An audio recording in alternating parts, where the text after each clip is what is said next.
So, a few months ago, you might have heard about this statement from Yves Guillemot, the CEO of Ubisoft, at their Q&A session during the Ubisoft's official Q3 conference call, that Skull and Bones is a AAA game. It will be a more expensive title and will deliver more content than a typical AAA title in the long run, while he was defending the game's $70 price tag. And after that, people trolled Ubisoft on the internet for this statement, because in actual scenario, Skull and Bones doesn't even look like a AAA game, gameplay and graphics wise, let alone a AAA game. And people also tried to compare it to some other games to prove their point, like some pirate games like Assassin's Creed Black Flag, which is also a Ubisoft title and was released in 2013. It is such an old game, but it still even had better animation and better gameplay than Skull and Bones. But actually,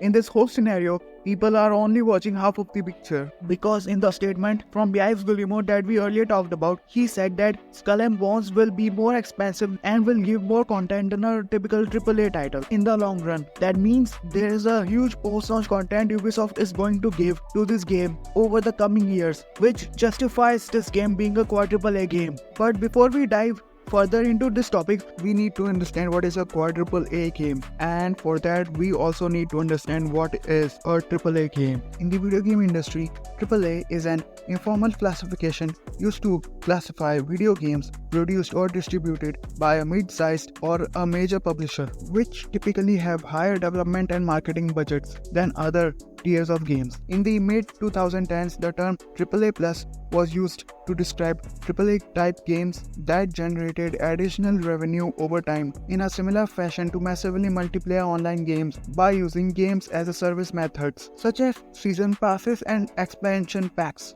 There is a similar construction, AAA, which is used to describe a high production value games in the indie game industry. The example of a AAA game is Elden Ring, while the example of a AAA plus game is Destiny 2. And by this definition, we can understand that a AAA game is a more high budget and expensive game than a AAA and AAA plus game, and has more content than those games.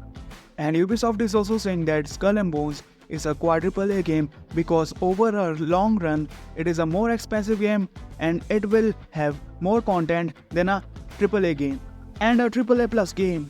But for that, we will have to wait for some time to see if it will truly be a AAA game or not.